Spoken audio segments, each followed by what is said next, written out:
O avivamento, ele não consiste em manifestações de dons espirituais.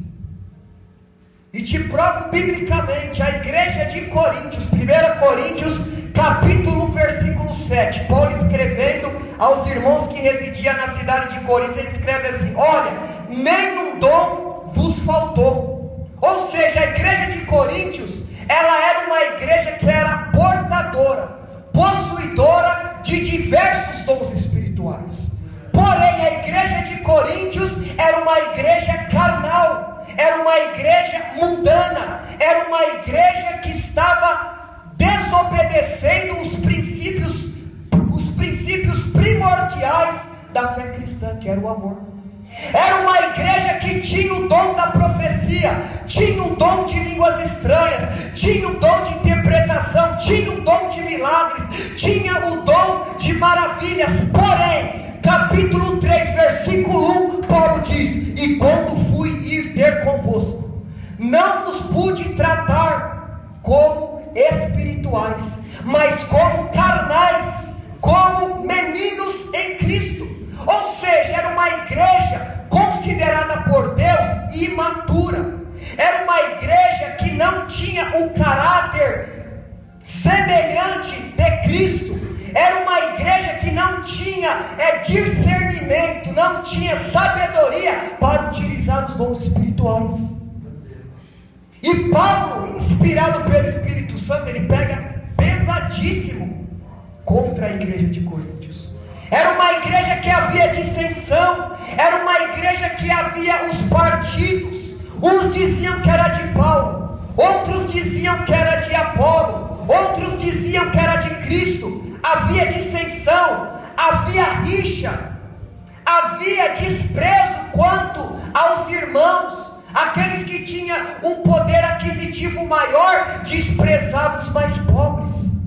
E Paulo está dizendo assim, inspirado por Deus: olha, vocês têm todos os dons, porém ainda vocês são meninos, vocês são imaturos. Então, primeiro ponto, o verdadeiro avivamento não consiste em dons espirituais. Porque ainda que eu falasse a língua dos homens e dos anjos, se eu não tivesse amor, seria como um sino que tine e um metal que soa. Ainda que eu tivesse o dom da profecia, e tivesse toda a sabedoria, e conhecesse todos os mistérios do universo, se eu não tivesse amor, de nada valeria.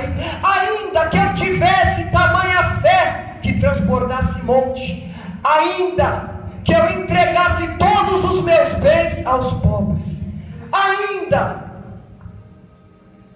que eu entregasse o meu corpo para ser queimado, se eu não tivesse amor, de nada valeria. O verdadeiro avivamento, se não tiver o amor como base, é carnalidade, imaturidade, infantilidade espiritual. Glória a Deus, aleluia. E Paulo está dizendo: olha, ainda que você seja poliglota, ainda que você tenha diversos idiomas gravados dentro da sua mente, ainda que você tenha dons de línguas estranhas, ainda que você ajude ao próximo, ainda que você tenha uma fé extraordinária, ainda que você entregue o seu próprio corpo por amor a Cristo, porém, se você não tiver dentro de você o verdadeiro amor, se você não tiver dentro de você a santificação, se a sua conduta de vida não estiver enquadrada dentro dos preceitos bíblicos, tudo é vão. Tudo é vão. Porque Jesus disse: muitos naquele dia chegarão a mim e dirão: Senhor, em teu nome profetizamos. Dom da profecia, que Paulo trata em Coríntios, capítulo 12, e em Romanos. Senhor, em teu nome expulsamos demônios. Senhor, em teu nome fizemos muitas maravilhas. Sabe o que é o dom de maravilhas? O dom de maravilhas no grego, quando eu me refiro, é o alfabeto que o Novo Testamento foi escrito, significa uma manifestação surreal, uma manifestação sobrenatural. é membro crescer, é pessoa que não tem olho, o olho reviver, é pessoa que tem uma perna maior do que a outra, a perna voltar a ser do mesmo tamanho. Isso é dom de maravilha. E o Senhor Jesus disse: apartai-vos de mim. Apartai-vos de mim, que eu não vos conheço. Apartai-vos de mim, vós que praticais a iniquidade. Ou seja, o verdadeiro avivamento, irmãos, ele não consiste em sinais, prodígios e maravilhas. O verdadeiro avivamento não procede em milagres. O fato de você expulsar demônio, isso não evidencia um verdadeiro avivamento. O fato de você orar por alguém e a pessoa ser curada, isso não evidencia, não prova o verdadeiro avivamento. Você tem noção? Esse texto é o texto que eu mais me assombro quando eu leio, porque a pessoa, ela viveu a vida inteira no nome de Cristo, curando, profetizando, expulsando o demônio, fazendo a obra, sendo conhecida como espiritual, mas naquele grande dia, Jesus olhará e dirá: apartai-vos de mim, vós que praticais a iniquidade. Por quê? Porque eu nunca te conheci, nunca.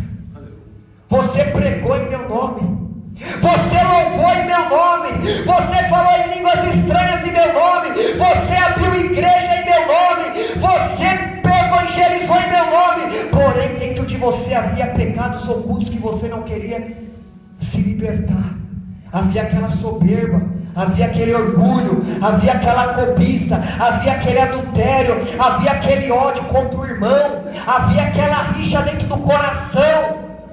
Você até fazia obra, profetiza, fala em línguas, cura, expulsa demônio, mas se não haver em você a verdadeira santidade, você está condenado. Porque o que Jesus quis se referir? Aquele que dizer assim: olha, eles viveram a vida inteira fazendo a minha obra, porém não conseguiu olhar no rosto do irmão.